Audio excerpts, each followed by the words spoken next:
পুতুলের মতো সাজিয়ে কেমনে তৈরি হয়েছিল। আমরা তখন ম্যাট্রিক পাস করে চট্টগ্রাম কলেজে পড়ি। যখন বাংলা ইংরেজি পড়ানো হতো তখন ওই 4-5 সেকশনের সবাই একটা হল রুমে আসতো, ওটা গ্যালারির মতো ছিল।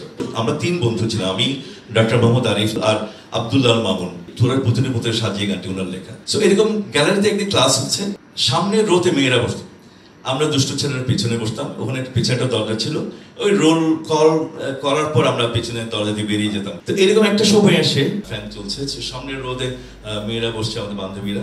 তো একটা মেয়ের চুল খোলা ছিল এবং চুলগুলি বাতাসে, ফ্যানের বাতাসে ভাসছিল। তখন আমার হঠাৎ একটা লাইন মাথায় আসলো যে তোরে পুতুলের মতো করে সাজিয়ে হৃদয়ের শোকেসে রাখবো। আমার পাশে ছিল আব্দুল্লাহ মামুন।